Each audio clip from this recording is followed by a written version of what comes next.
Cognisable offence ಆಗಿದೆ, ಒಂದ್ ಹೆಣ ಸಿಕ್ಕಿದೆ, ಪೊಲೀಸ್ ನೋಡಿ ರಿಜಿಸ್ಟರ್ ಮಾಡ್ಬೇಡವಾ ಕೇಸು? ಮತ್ತೆ ತಮಾಷೆ ಮಾಡ್ತಾರೆ ಅಂತ ಹೋಮ್ ಡಿಪಾರ್ಟ್ಮೆಂಟ್ ಅವರು. ಅಲ್ಲ ಇವ್ರೆ, ಆ ಕೇಸ್ ರಿಜಿಸ್ಟರ್ ಮಾಡ್ಸಕ್ ಒಂದ್ ರಿಟ್ ಪಿಟಿಷನ್ ಹಾಕ್ಬೇಕಾದ್ ಬಂತು. ಹಂಗಿದೆ ನಮ್ ಪೊಲೀಸಿಂಗು. ಅದೇ ಅಲ್ವಾ ದೀಕ್ಷಿತ್ ಸಾಹೇಬ್ರ ಆರ್ಡ್ರು?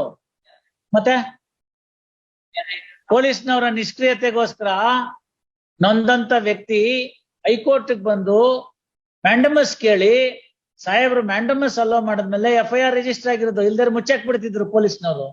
ನೀವು ಹೋಗಿ ಸರೆಂಡರ್ ಆಗಿ 302 ಕೇಸಲ್ಲೆಲ್ಲ ಏನು ಮಾಡಕ್ ಬರುದಿಲ್ಲ.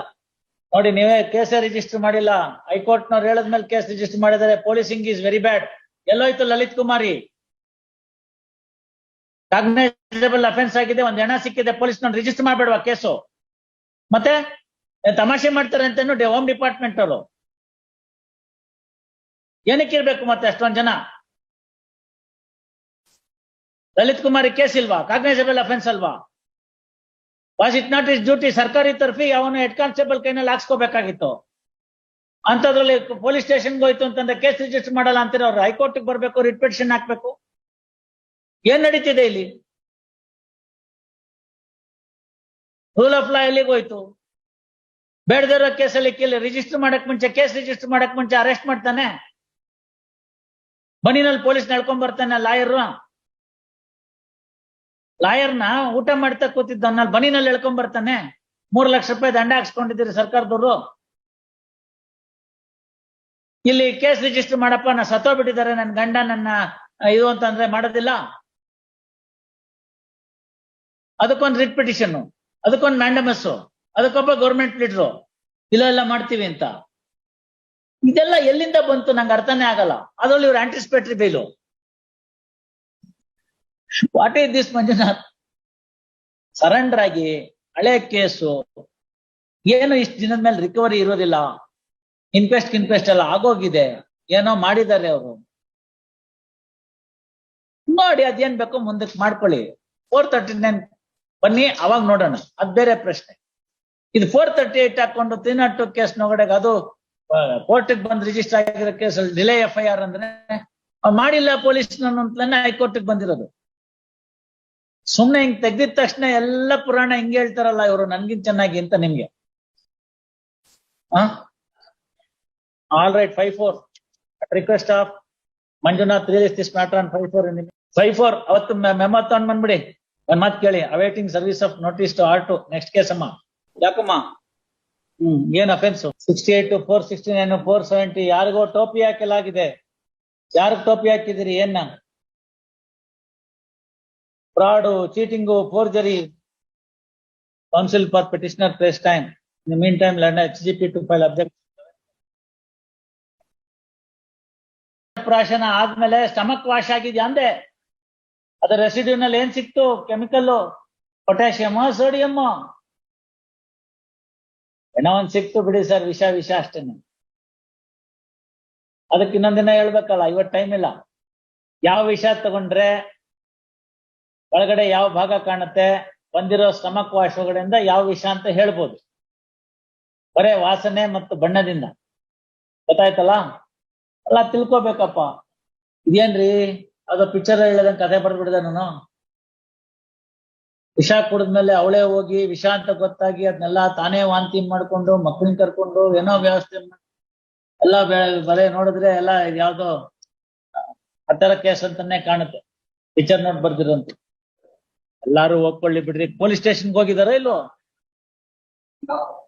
ಇಲ್ಲ ನೀವೇ ಹೇಳ್ತೀರಾ? ಇಲ್ಲ ನಾನು ಹೇಳ? ಆರ್ಡರ್ ನಾನ್ ತಾನೇ ಡಿಕ್ಟೇಟ್ ಮಾಡ್ಬೇಕು. ಮತ್ ಬಿಡಿ, ಇವಳು ಅತ್ತೆ ಹೋಗ್ಲಿ ಬಿಡಿ. ನಿಮ್ಮ ಹತ್ರ ಬಂದ್ಲಿ ಏನ್ ಬೇಕೋ ಕೇಳ್ಕೊಳ್ಳಿ, ಬರ್ಕೊಳ್ಳಿ. Order Shri Pavan HK and HGP. Section 438 CRPC with following prayer. Brief facts of the case are as under. Upon the complaint lodged by Kavita, wife of Lokesh, Kadur police registered a case in crime number 5/2023 on 11/1/2023 for the offence punishable under section 498A 307 IPC. First, reduced section 34 IPC against 2 persons, namely Lokesha and Jankamma. First, the gist of the complaint governments revealed that the complainant was married to The first accused Lokesha and sufficient amount of dowry was given at the time of marriage.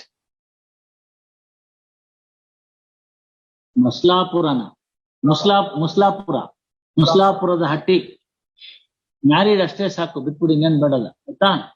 Married first. After the marriage 2 girl child are born to the couple in the marriage, and in anticipation of a male child, there was a harassment to the complainant by her husband, and the present petitioner was instigating the first accused to physically and mentally harass the complainant. First, when the matter stood thus, on 10/1/2023 at about 2 p.m, first accused and the present petitioner, with an intention to take away the life of the complainant, forcibly made her to consume poison, and she raised alarm for help, and at that juncture the petitioner went out of the house, locking the house from outside, and somehow the complainant escaped from the house and lodged the complaint. Police are investigating. After registering the case, are investigating the matter. First, investigating the matter. First, next para. In the meantime, the petitioner approached the district court for grant of anticipatory bail, which was turned down by the Learned district judge by order dated 8 February 2023 in series number 67 of 23. Thereafter, petitioner is before this court.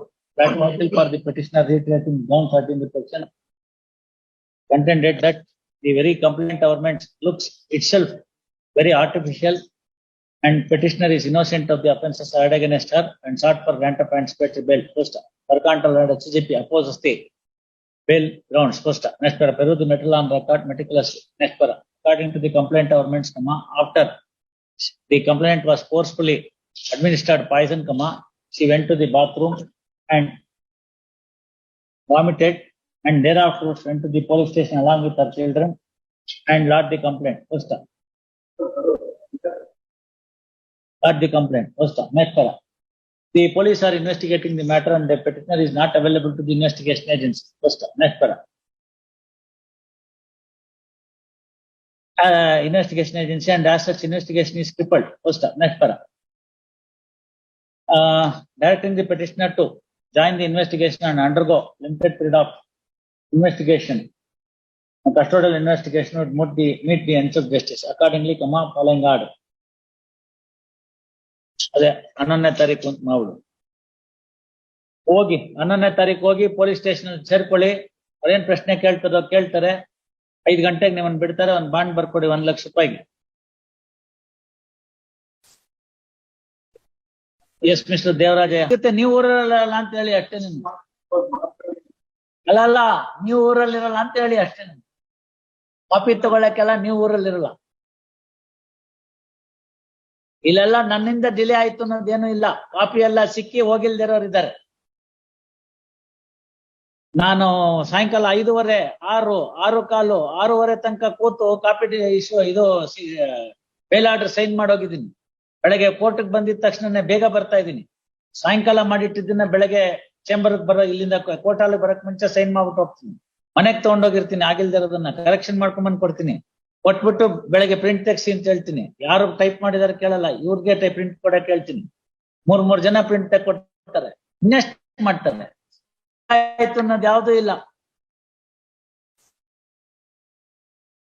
ಎಲ್ಲ reference book ಹಾಕ್ಸ್ಬಿಟ್ಟು ಅವತ್ತೇ date ಇಟ್ಬಿಟ್ಟಿದೀನಿ. 3 ಸತಿ ಕೇಳ್ತೀನಿ, ಇನ್ಯಾವ್ದಾರು sign ಮಾಡೋದಿದ್ಯಾ ಅಂತ. ಇಲ್ಲ ಅಂದ್ಮೇಲೆ ಕೊಟ್ಟು ಹಾಕೊಂಡು ಮನೆಗೆ ಹೊರಡೋದು.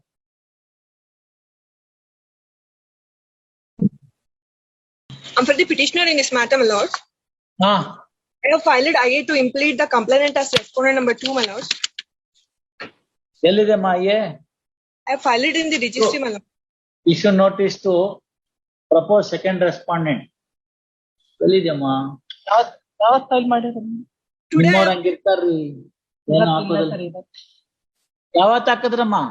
today I filed it in the registry, my lord. ಬಹಳ ಒಳ್ಳೆ ಕೆಲಸ ಮಾಡ್ಬಿಟ್ಟಿದಾರ ನೋಡಿ. ಹಾ, ಪ್ರೈಸ್ ಕೊಟ್ಬಿಡ್ಬೇಕು ನೋಡಿ ನಿಮ್ಗೆ. ಇಲ್ಲಿ ಓಪನ್ ಕೋರ್ಟ್ ಅಲ್ಲಿ ಕೊಟ್ಟಿದ್ರೆ ಏನಾಗ್ತಿತ್ತಂತೆ? ಏನ್ ಮ್ಯಾಟ್ರು ರೀ ಇದು? 498 3 and 4 of the Muslim Marriage Protection Act. All right. Set ಬರ್ಕೊಳ್ಳಿ. Counsel for petitioner submits that to implement the defect of complainant, an application is filed in the office today. Issue notice to the proposed